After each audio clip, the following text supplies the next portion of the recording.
नमस्कार दोस्तों, आ गए हम आज सदाम सर ऑफिशियल चैनल पर। आज हम लोग देखने वाले एक बहुत ही मजेदार गीत है, श्लोक है, कविता है। उसका नाम है भारत महिमा। और आज हम लोग देखने वाले हैं ट्यूशन कक्षा 10 का 5वां पाठ, पंचम पाठ, जिसका नाम है भारत महिमा, यानी भारत की महिमा के बारे में। जिसमें भारत की विशेषताओं के बारे में पढ़ेंगे। बहुत ही हल्का और बहुत ही आसान चैप्टर है और सवाल भी से बहुत पूछता है, इसलिए आप लोग को पलक झपकने भी नहीं देना है। चलिए हम लोग शुरू हो जाएं। चलो शुरू करते हैं। देखिए, यह है पंचम पाठ, यानी कि ये 5वां पाठ है और बहुत ही मजेदार पाठ है। चलिए, आप लोग को थोड़ा सा धैर्य रखना है। यह है 5वां पाठ है। यह है 5वां पाठ है। नाम क्या है 5वां पाठ का? 5वां पाठ का नाम है भारत महिमा। नाम क्या है? भारत महिमा। ये भाई 5वां पाठ है। 5वां पाठ है। यह है 5वां पाठ में। 5वां पाठ है, 5वां लेसन है। और इस लेसन का नाम है, 5वां पाठ का नाम है भाई भारत की महिमा। भारत महिमा। भारत की महिमा यानी भारत की बड़ाई के बारे में हम लोग इसमें पढ़ेंगे। क्या? भारत की विशेषताओं के बारे में, भारत की महिमा के बारे में हम लोग देखेंगे। भारत महिमा, भारत की महिमा के बारे में देखेंगे। कहा भाई, अस्माकम देशा भारत वर्ष मिति कथ्यते। अस्माकम का मतलब हमारा, देशा मतलब देश, भारत वर्ष मिति यानी भारतवर्ष, कथ्यते मतलब कहा जाता है। हमारे देश को भारतवर्ष कहा जाता है। करा अस्य महिमा सर्वत्र गीयते। करा इसकी महिमा सभी जगह गाई जाती है। पाठ्यस्मिन विष्णु पुराणात भागवत पुराणात च प्रथम द्वितीयम च क्रमशः पद्यम गृहीतम अस्ति। करा भाई, पाठ्यस्मिन इस पाठ में विष्णु पुराण विष्णु पुराण से, और च का मतलब और, हम आपको बताएं तो विष्णु पुराण से और भागवत पुराण से क्रमशः पहला और दूसरा क्या लिया गया भाई? कहानी स्वरूप कुछ लाइनें ली गई है। गृहीतम अस्ति मतलब लिया गया है। कह रहा है अवशिष्टानि पद्याध्यक्षेण निर्मीय प्रस्तावितानि भारतम प्रति भक्ति अस्माकं कर्तव्य रूपेण वर्तते। कह रहा भाई, जो अवशेष पद है, पहला और दूसरा पद जो है वो लिया गया। पहला पद विष्णु पुराण से और दूसरा पद भगवत पुराण से लिया गया है। लेकिन जो और भी अवशेष पद है वो लिया गया किसे? तो लिया गया नहीं, बल्कि अध्यक्ष के द्वारा, जो पद लिखने वाले हैं उस अध्यक्ष के द्वारा निर्माण कर इसमें प्रस्तावित किया गया है, इसमें लिखा गया है। कह रहा है भारतम प्रति भक्ति अस्माकम कर्तव्य रूपेण वर्तते। कह रहा भाई, भारत की जो भक्ति है, भारत का जो भक्ति है वो, कहा भाई भारत के प्रति जो हमारी भक्ति है वो कैसा पता है? कर्तव्य रूप से है। भाई हम भारत के लोग हैं, भारत के नागरिक हैं, हमें भारत पर गर्व है। क्या? तो भारत की प्रति हमारी भक्ति कैसी है? कर्तव्य रूप से है। वर्तते का मतलब है। फिर कह रहा है पौराणिकी, मतलब पुराण लिखने वाले को पौराणिकी बोलते हैं, यानी पुराणाकार जिसको बोलते हैं। क्या? पुराणकार यानी पुराणों को लिखने वाले। कहते गायंती देवा किल गीतकानी धन्यास्तु ते भारत भूमि भागे। कह रहा भाई, गायंती मतलब गाते हैं, देवा मतलब देवता लोग, किल मतलब कुछ, गीत कहानी मतलब गीतों को, धन्यास्तु यानी कि वे लोग धन्य है, ते मतलब वे लोग धन्य है, भारत भूमि भागे जो भारत भूमि भाग में जन्म लेते हैं। कह रहा भाई, देवता लोग गीतों को गाते हैं, देवता लोग गीतों को गाते हुए कहते हैं वे लोग धन्य हैं जो इस भारत भूमि में जन्म लेते हैं या जन्म लिए हैं। तो देवता लोग या देवतागण गीतों को गाते हुए कहते हैं, देवतागण गीतों को गाते, ये हो गया देवतागण, ये हो गया भाई देवतागण, और ये हो गया गीतों को गाते हुए कहते हैं। क्या कहते हैं? कहते हैं कि भाई वे लोग धन्य हैं, वे लोग धन्य हैं जो इस भारत भूमि भाग में यानी भारत भूमि में जन्म लिए हैं या जन्म लेते हैं। यह जो भारत भूमि है, यह जो भारत देश है, वह कैसा है? तो स्वर्ग और मोक्ष प्रदान करने योग्य साधन है। तो इस भूमि में जो जन्म लिए हैं लोग, उनको स्वर्ग की प्राप्ति होगी, मोक्ष की प्राप्ति होगी। मोक्ष मतलब भाई बिल्कुल मोह माया से खत्म, यानी खत्म मतलब भाई मोक्ष माया से, संसारी मोह माया से खत्म, जिसको बोलते भाई मोक्ष की प्राप्ति, कि हम जो है ईश्वर को प्राप्त कर लिए हैं, परमात्मा इसको हम भाई प्राप्त कर लिए हैं। तो यह भारत देश जो है वो क्या है भाई, तो स्वर्ग और मोक्ष प्रदान करने योग्य साधन है। कौन? भारत देश। भगवती है होता है, कह रहा भूया पुरुषवा श्रुतवात, यहाँ पर जो पुरुष जन्म लेते हैं, इस भारत देश में जो पुरुष जन्म लेते हैं, वो पुरुष जो है स्वर्ग और मोक्ष की प्राप्ति के हो जाते हैं, साधन स्वरूप बन जाते हैं वो पुरुष भी। तो पहला श्लोक में क्या बोला गया भाई, इससे सवाल पूछेगा क्या कि देवता लोग क्या गाते हैं भाई, तो देवता लोग गीतों को गाते हैं। तो गीतों को कौन गाते हुए कहते हैं कि भारत भूमि, वे लोग धन्य जो भारत भूमि में जन्म लिए हैं। तो कौन गीतों को गाते हुए कहते हैं, तो भाई देवता लोग जो है गीतों को गाते हुए कहते हैं। तो बोलेंगे देवा देवा गायंती, देवता लोग गीतों को गाते हुए कहते हैं ये बात कि भाई जो व्यक्ति भारत भूमि में जन्म लिए वो लोग क्या है भाई, धन्य है क्या। फिर ये सवाल, ये तो ये हो गया ऑब्जेक्टिव सवाल। सब्जेक्टिव देगा आपको, लिख देगा भाई गायंती देवा कील गीत कहानी धन्यस्तु ते भारत भूमि भागे स्वर्गाप वर्गास्पद मार्ग भूते भवंती भूया पुरुषवा श्रुतवात। इस तरह दे देगा, कहेगा इसका अर्थ बताएं, और 2 या 3 नंबर में पूछता है लघु के प्रश्न में। तो बिल्कुल आसान है, आपको हड़बड़ाने की जरूरत बिल्कुल नहीं है। लिखेंगे भाई प्रस्तुत श्लोक या प्रस्तुत पद्य या प्रस्तुत भाई लाइनें या प्रस्तुत वाक्य जो है वो किससे लिया गया है, तो लिया गया है ट्यूशन कक्षा 10 के भारत महिमा पाठ से लिया गया है। और किसमें संकलित है, किसमें जमा है, तो पुराणों में जमा है। तो लिखेंगे पुराण में संकलित है। तो लिखेंगे प्रस्तुत वाक्य जो है ट्यूशन कक्षा 10 के भारत महिमा पाठ से लिया गया है और यह पौराणिकी में यानी पुराणों में संकलित है। अब लिखना है कि इसमें किसके बारे में बताया गया, अभी तुरंत बताएं कि भाई इसमें भारत भूमि की विशेषताओं के बारे में बताया गया है कि जो लोग भारत देश में जन्म लिए उसको भाई किसका नजारा, किसका दर्शन होगा, स्वर्ग का दर्शन होगा भाई। वो स्वर्ग में जाएंगे, जिसको लोग जन्नत में जाएंगे, तो स्वर्ग में जाएंगे और भाई वो मोक्ष की प्राप्ति करेंगे। तो भारत की विशेषताओं के बारे में बताया गया है कि इस धरती पर जो व्यक्ति जन्म लेंगे वो भाई क्या होंगे, वो स्वर्ग में जाएंगे। और उन पुरुषों को किसके समान माना जाएगा, तो उन पुरुषों को यहाँ पर आगे बढ़ेंगे हम लोग देवता के समान माना जाता है। तो लिख देंगे इतना, बहुत है क्या लघु के लिए। हम लोग अब आगे देखते हैं क्या कह रहा है। तो ये जो प्रस्तुत श्लोक जो है ये तो भूल ही गए, कहे भाई प्रस्तुत जो श्लोक है, पहला श्लोक जो है, पहला जो है पद वो कहां से लिया गया है, पहला पद जो है, पहला जो श्लोक है वो लिया गया है विष्णु पुराण से। इसको तो भूलना नहीं रहेगा भाई। भारत महिमा में पहला पद या पहला श्लोक जो है वो किस पुराण से लिया गया है, तो ऑप्शन देगा भागवत पुराण, सॉरी विष्णु पुराण, भागवत पुराण, गरुड़ पुराण, वायु पुराण, शिव पुराण, इस तरह देगा पुराण, या फिर दूसरा ग्रंथ का नाम दे देगा। तो आपको मारना है क्या भाई, विष्णु पुराण मारना है। पहला ग्रंथ, पहला श्लोक, सॉरी पहला वाक्य जो है, पहला श्लोक विष्णु पुराण से, फिर ये दूसरा श्लोक भागवत पुराण से, फिर ये पहला श्लोक विष्णु पुराण से, फिर आगे पढ़ेंगे पहला, फिर अगला श्लोक वो विष्णु पुराण से, फिर उसके अगला विष्णु पुराण, फिर उसके अगला भागवत पुराण से। तो इस तरह एक के बाद एक पहला लिया गया विष्णु पुराण से, दूसरा भागवत पुराण से, इतना याद रखना, ये पूछा हुआ सवाल है। चलिए हम लोग आगे देखें। कह रहा है अहो अमिशाम किमकारी शोभनम प्रसन्न ऐशाम श्रीदूत स्वयं हरि। हरि मतलब भगवान के बारे में बोला गया है। कह रहा है कि भाई स्वयं भगवान भी यहाँ पर खुश है। कह रहा है कि भाई भगवान भी यहाँ पर खुश है और वो कह रहे हैं क्या कह रहे हैं कि यह भारत भूमि जो है, यह भारत भूमि जो ईश्वर बनाए हैं, ईश्वर के द्वारा जो बनाया गया है बहुत ही सुंदर है।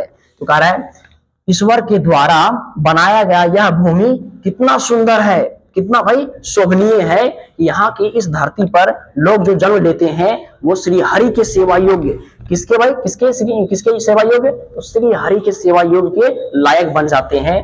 तो इसमें सवाल रहे भाई कि भारत भूमि में लोग जो जन्म लेते हैं वो किस लिए जन्म लेते हैं, तो श्री हरि के सेवा योग्य, श्री हरि के सेवा करने लायक वैसे लोग यहाँ पर जन्म लेते हैं, ऐसा ये लाइन का कहना है। फिर कह रहा है यह जन्म लब्धम निरुषु भारत जीरे मुकुंद सेवो पैकम अस्प्री हीना। कह रहा भाई यहाँ पर जो जन्म लेते हैं पुरुष उनको तो श्री हरि के सेवा योग्य हो, मतलब कि बन जाते हैं भाई वो श्री हरि के सेवा योग्य। और कह रहा है इस भूमि में जन्म लेने से उनकी भाई पूरी क्या बोलते हैं उसको, ये जो माया जाल होता है वो सब खत्म हो जाता है, उनको मोक्ष की प्राप्ति, पहले पढ़ चुके ना, मोक्ष की प्राप्ति हो जाती है। तो बोलेंगे यह भारत देश जो है कितना सुंदर है, बहुत सुंदर है, और अहो ईश्वर के द्वारा इसको कितना अच्छा बनाया गया है इस भारत भूमि को, कि जो भी लोग यहाँ पर जन्म लेते हैं वो श्री हरि के सेवा योग्य बन जाते हैं। चलिए हम लोग आगे देखें। चलो इसमें इतना ही लिखा गया है। अब रहेगा भाई कि ये दे देगा अहो अमिशाम किमकारी शोभनम से लेकर के अस्प्रे हीना तक दे देगा, कहेगा अब इसका अर्थ बतावे या व्याख्या करे। तो आपको वही लिखना है कि प्रस्तुत वाक्य जो है प्यूसम कक्षा 10 या भाग 2 के भारत महिमा पाठ के किससे, तो यहाँ पर यह है भाई पौराणिकी से लिया गया है, इतना लिख देना है। इसमें बताया गया है किसके बारे में पता है, इसमें बताया गया है भारत की सुंदरता के बारे में, भारत के विशेषताओं के बारे में बताया कि भारत कितना सुंदर है, और यहाँ पर जो जन्म लेते हैं वो किसके सेवा योग्य बन जाते हैं, श्री हरि के सेवा योग्य बन जाते हैं, यानी कि श्री हरि के सेवा के लायक, यानी ईश्वर के लायक बन जाते हैं, ईश्वर को पूजा करने लायक बन जाते हैं, क्या ईश्वर के सेवा के लिए लायक बन जाते हैं। आगे कह रहा है क्या, देखिए तो आधुनिकी मतलब जो आजकल जो है ग्रंथ उसमें कह रहा है, आधुनिकी में क्या बोला गया, देखिए तो कह रहा है यम निर्मला, यम मतलब क्या होता है, यम निर्मला वत्सला मातृभूमि, यह निर्मल किसको बोलते भाई, एकदम बिल्कुल साफ दिल वाले, एकदम निर्मल, वत्सल पूरा एकदम ममतामयी, मातृभूमि प्रसिद्धम सदा भारतम वर्ष में तत्, और ये जो भारत भूमि है हमेशा क्या है, प्रसिद्ध है, पूरे भारत वर्ष जो है प्रसिद्ध है। तो कह रहा भाई भारतवर्ष जो है ये हमेशा प्रसिद्ध है, भारतवर्ष सदा क्या भाई प्रसिद्ध है, और यह जो है निर्मल है, ममतामयी है, और बिल्कुल कोमल है, कौन, भारत भूमि, इसके बारे में बताया गया है। फिर कह रहा है विभिन्न जना धर्म जाति प्रभेदे रिहत्व भाव वहंतो वसंती, कह रहा कि भाई यहाँ पर विभिन्न धर्म जाति के लोग, विभिन्न जना मतलब लोग, और धर्म प्रजाति मतलब धर्म जाति संप्रदाय के लोग, भारत भूमि में अलग अलग धर्म जाति संप्रदाय के लोग रहते हैं, और किस तरह रहते हैं, रिहत्व भावम, भाई कहा भेद भावों को भूल करके, जाति भेद ये सब जो है, अलग अलग धर्म जाति के लोग रहते हैं इस भारत भूमि में, अलग अलग धर्म जाति संप्रदाय के लोग निवास करते हैं, लेकिन किस प्रकार, तो आपसी भेदभाव को भूल करके, और वहन तो कैसा भाई, तो रिहत्व भावम एकता के भाव से मिलजुल करके रहते हैं इस भारत भूमि में। तो कहेगा यम निर्मला से दे देगा, खाली स्थान तक ले कहेगा, इसका अर्थ बता दे, और पहला ऑब्जेक्टिव इससे निकलेगा कि भाई अस्माकम भारत भूमि की दृश्य अस्ति, तो यह हमारी भारत भूमि जो है कैसी दिखती है, निर्मल, वत्सल, मातृभूमि दिखती है, निर्मल और ममतामयी दिखती है। तो ये सवाल आता है, तो लिखेंगे यम निर्मला वत्सला दृश्यति। चलिए आगे है, फिर कह रहा है कि सॉरी अभी तो लघु ने बताया नहीं, तो लघु इस तरह से दे देगा भाई, यम निर्मला से लेकर के वसंती तक, तो आपको फिर वही लिखना है। प्रस्तुत वाक्य जो है कक्षा 10 प्यूसम भाग 2, यानी वही कक्षा 10 हो गया।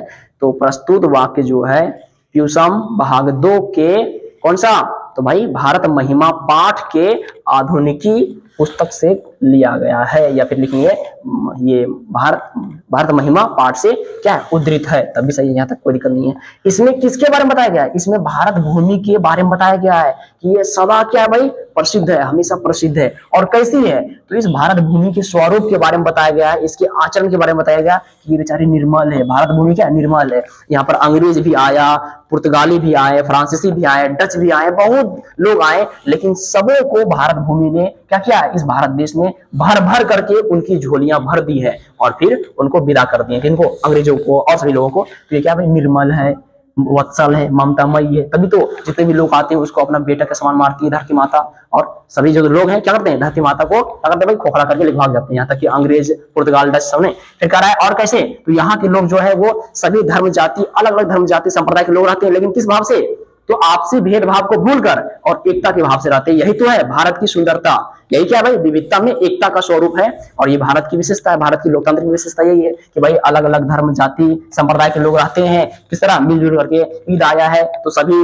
हिंदू भाई और भी लोग जाते हैं, मिलजुल करके मुबारकबाद देते हैं मुसलमान भाइयों को, और होली, दीपावली, दशहरा आता है तो सभी मुसलमान भाई और भी अन्य जाति धर्म संप्रदाय के लोग आते हैं और हम लोग को बधाई देते हैं। तो ये क्या, यही तो है एकता का भाव, सभी धर्म जाति के लोग आपसी भेदभाव को भूल करके एकता के भाव से मिलजुल के रहते हैं। इतना लिख देना है लघु के लिए। चलिए हम लोग अब आगे देखते हैं, आगे क्या है। अरे भाई साहब किधर भाग गया, आगे कह रहा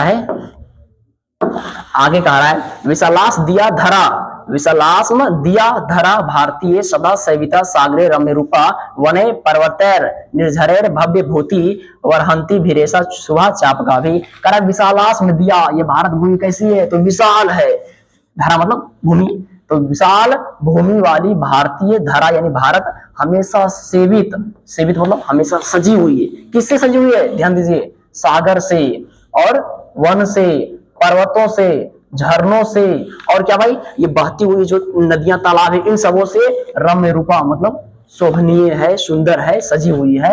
और ये वरहंती भिरेसा वरहंती भिरेसा शुभा चापकाभि का मतलब हो गया भाई, और ये अपनी सुंदरता को निखार रही है। जैसे बात भाई, भारत देश में आप सब चीज देखेंगे, नदी, तालाब, पोखर, झरना, जंगल, सब चीज आपको मिलेगा, पर्वत, पहाड़, सब कुछ मिलेगा। तो ये क्या है? ये है भारत की है भाई सुंदरता। भारत विशाल है और इसकी रूपरेखा कैसी है? तो भाई यहाँ पर सभी चीज है, पर्वत है, पहाड़ है, मैदान है, भूमि यानी समतल भूमि है, फिर कैसा भाई सागर है, वन है, पर्वत है, झरना है, तालाब, पोखर है, नहर है, और इन सबों के द्वारा भारत भूमि सजी हुई है। यही तो भारत भूमि का क्या है? श्रृंगार है ना। चलिए बहुत अच्छा। फिर कह रहा है कि जगत गौरवम भारतम शोभनीयम सदा सदा मां भीरे तथ्या पूजनीयम भवेद देशभक्ति समेशाम जनानाम परादर्श रूपा सदा वर्जनीय। इसका मतलब ये हो गया है कि भाई भारत जो है वो पूरे जगत का गौरव है। अभी कुछ देर पहले हम लोग पढ़े थे, कुछ देर नहीं कल पढ़े थे, पाटलिपुत्र वैभव। तो वैभव का मतलब होता है गौरव। तो कह रहा है ये जो भारत जो है सभी देशों का गौरव है। सोच सकते हैं कि भाई आपको भारत देश में सब चीज मिलेगा, हिंदू, मुस्लिम, सिख, ईसाई, नेपाली, पारसी, जैन, बौद्ध, सब चीज मिलेंगे। और तो और क्या, यहाँ पर भाई सभी तरह के खनिज संपदा से भरपूर है कौन? भारत भूमि। यहाँ तक कि भाई सभी विविधताओं के होते हुए भी आपस में मिलजुल करके रहते हैं। यही भारत की विशेषता है, भारत की क्या भाई सुंदरता है भारत भूमि का।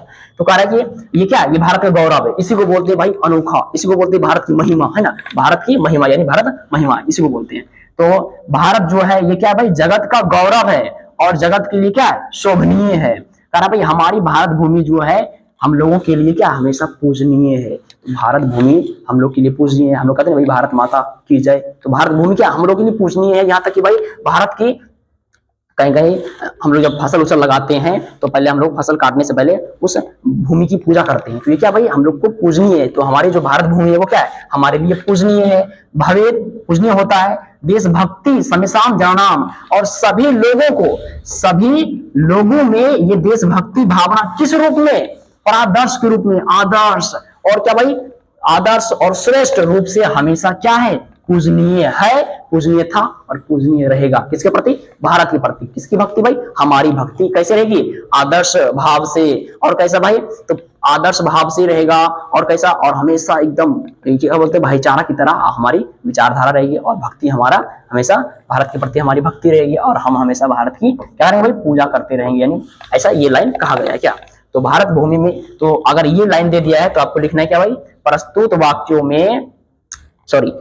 वाक्य जो है वो कक्षा 10 के प्यूसम पुस्तक के भारत महिमा पाठ से उद्धृत है, लिया गया है या संकलित है, लिया गया है। इस वाक्य में भारत के गौरव के बारे में, भारत की विशेषता के बारे में, भारत की महिमा के बारे में बताया गया है। भाई पूरे विश्व का गौरव किस देश के अंदर में समाया है? तो वो देश है भारत। पूरे विश्व का गौरव। आप ईसाई देख रहे हैं का? इंग्लैंड में ईसाई लोग हैं, अमेरिका में तरह तरह के हैं, चीन में जो है वो बौद्ध हैं, या नेपाल में बौद्ध हैं, या फिर अलग अलग जगह पर हैं। तो सभी आपको दिखाई देगा इस देश में, भारत देश में ईसाई सभी लोग, सभी धर्म के लोग दिखाई देंगे, सभी जाति के लोग दिखाई देंगे, और सभी तरह के वेशभूषा, रहन सहन, रंग के आधार पर सभी लोग यहाँ पर भारत में मिलेंगे। तो ये क्या भाई? भारत की क्या है? गौरव है, भारत की विशेषता है। तो कह रहा है संसार का गौरव किस देश में है? तो भारत देश में है।